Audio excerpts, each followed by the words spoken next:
Assalamualaikum warahmatullahi wabarakatuh.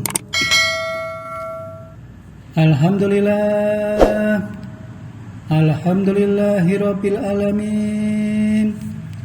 Asyhadu an la ilaha illallah wahdahu la syarikalah wa asyhadu anna Muhammadan abduhu wa rasuluh. Allahumma salli wa sallim wa barik ala nabiyyina Muhammad wa ala alihi wa sahbihi ajma'in wa man tabi'ahum bi ihsani ila yaumiddin. Ya ibadallah, usikum wa nafsi bitaqwallah, faqad fazal muttaqun. Qala Allahu ta'ala, ya ayyuhalladzina amanu taqullaha haqqa tuqatih wa la tamutunna illa wa antum muslimun. Amma ba'du.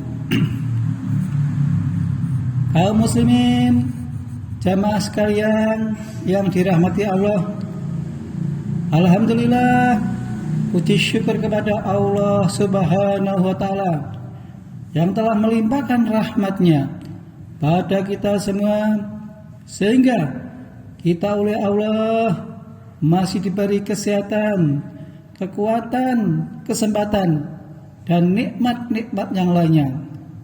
Semoga kita termasuk hamba-hamba Allah yang bersyukur.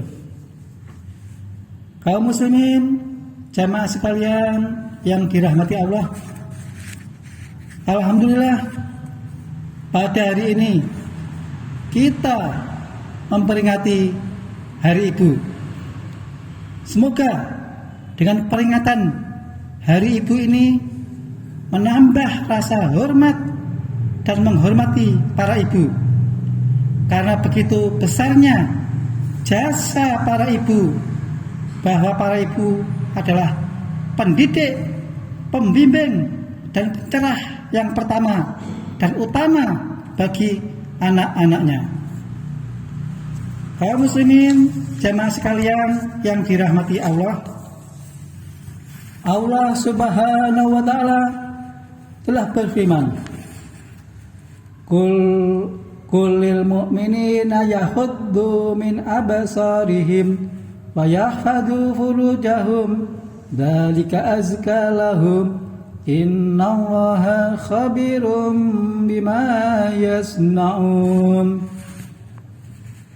Kul, katakanlah ya Muhammad, lil mu'minina, kepada laki-laki yang beriman, yahuddu min absarihim, hendaklah mereka menahan pandangannya, wa yahfadhu furujahum, dan memelihara kemaluannya, dzalika azkalahum, yang demikian itu adalah lebih suci bagi mereka. Innallaha, sesungguhnya Allah, khabirun, maha mengetahui, bima yasnaun, apa-apa yang mereka perbuat. Kaum muslimin, jamaah sekalian yang dirahmati Allah, di dalam Al-Quran, tepatnya surat An-Nur ayat 30 sampai 31 ini, Allah Subhanahu wa ta'ala telah mengabarkan, katakanlah kepada laki-laki yang beriman, hendaklah mereka menahan pandangannya dan memelihara kemaluannya. Yang demikian itu adalah lebih suci bagi mereka. Sungguh Allah maha mengetahui apa-apa yang mereka perbuat. Kaum muslimin, jamaah sekalian yang dirahmati Allah, salah satu masalah besar yang sedang mengancam moralitas anak bangsa adalah virus pornografi.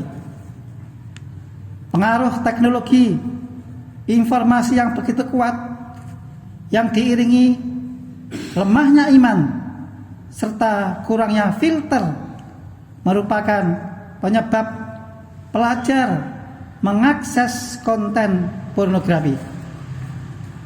Selain itu, juga faktor pergaulan bebas dan lemahnya pengawasan dari keluarga, lembaga pendidikan maupun pemerintah. Fenomena ini jika tidak segera ditanggulangi dan dicarikan solusinya, bisa jadi negeri ini senasib dengan negara-negara sekuler yang tidak mempedulikan batas halal haram dalam pergaulan. Untuk itu, memberikan pendidikan seks dengan cara yang benar dan tepat adalah sebuah keharusan bagi setiap orang tua dan para pendidik agar generasi mendatang tumbuh kembang sesuai dengan fitrahnya. Ketidaktahuan tentang pendidikan seks akan menjerumuskan pada hal-hal negatif. Pendidikan ini penting dalam rangka pembentukan keluarga yang sakinah, mawaddah, warahmah, sehingga tercapai tatanan masyarakat yang harmonis dalam bingkai syariat Islam. Kaum muslimin, jamaah sekalian yang dirahmati Allah, pada ayat itu Allah Subhanahu wa taala memerintahkan dua hal yang amat mendasar kepada kaum muslimin, yaitu ghaddul basar, menjaga pandangan mata, dan hifdzul furuj, menjaga kemaluan. Menurut Ibnu Katsir, yang dimaksud ghaddul basar adalah kewajiban bagi setiap muslim menjaga, menundukkan pandangan matanya dari segala hal yang diharamkan oleh Allah, dan segera memalingkan pandangannya jika tidak sengaja melihat sesuatu yang haram. Penafsiran yang sama juga diungkapkan oleh Al-Gharnati. Ghaddul basar merupakan sebuah upaya untuk membatasi pandangan pada sesuatu yang halal saja dan menjauhi sesuatu yang haram, seperti melihat aurat wanita lain yang bukan istrinya. Rasulullah Muhammad SAW telah bersabda, pandangan itu adalah panah beracun di antara panah-panah iblis. Siapa yang meninggalkannya karena takut kepadaku, maka akan aku gantikan dengan keimanan yang ia dapatkan manisnya, lezatnya di dalam hatinya. Hadis riwayat At-Tabrani. Kaum muslimin, jamaah sekalian yang dirahmati Allah, jadi menjaga pandangan adalah tindakan preventif yang sangat efektif untuk mengendalikan diri dari syahwat birahi yang ada pada diri setiap manusia. Perintah ini didahulukan dari perintah menjaga kemaluan, karena menjaga pandangan itu pintu gerbang pertama yang membentengi pintu berikutnya, juga sebagai awal dari semua kebaikan, karena menjaga pandangan mata sama dengan menjaga diri kita dari berbagai fitnah. Kaum muslimin, jamaah sekalian yang dirahmati Allah, perintah kedua adalah kewajiban untuk hifdzul furuj, menjaga kemaluan. As-Sam'ani menafsirkan, setiap muslim wajib memiliki sifat al-iffah. Al-iffah yaitu menjaga kehormatannya, tidak menyalurkan syahwatnya kecuali pada apa yang telah dihalalkan Allah Subhanahu wa taala. Asing kita mengatakan menjaga kemaluan adalah tindakan preventif dan pilar bagi kemuliaan setiap mukmin. Sebab menurut Allah Subhanahu wa taala dalam surat Al-Mu'minun ayat 5, mukmin yang sukses adalah mereka yang menjaga kemaluannya. Jemaah sekalian yang dirahmati Allah, perintah menjaga pandangan dan kemaluan saling bersinergi, karena pintu pertama adalah jalan menuju pintu yang kedua. Artinya, jika pandangan mata dapat dikendalikan, kemaluan pun mudah dikendalikan. Sebaliknya, jika pandangan mata dibiarkan begitu saja tanpa kendali syariat, kemaluan pun tidak terkendali sehingga jatuh dalam perbuatan keji dan mungkar. Jika kedua perintah ini terlaksana, akan membawa efek positif pada pensucian jiwa. Al-Yasoguni mengatakan bahwa itu adalah metode yang paling tepat untuk menjaga harga diri setiap muslim dan kesempurnaan agamanya. Kaum muslimin jamaah sekalian yang dirahmati Allah, prinsip-prinsip dasar pendidikan seks pada ayat tersebut jika diimplementasikan kepada anak mencakup dua program yang mendasar. Pertama, menahan pandangan, ghodul basar.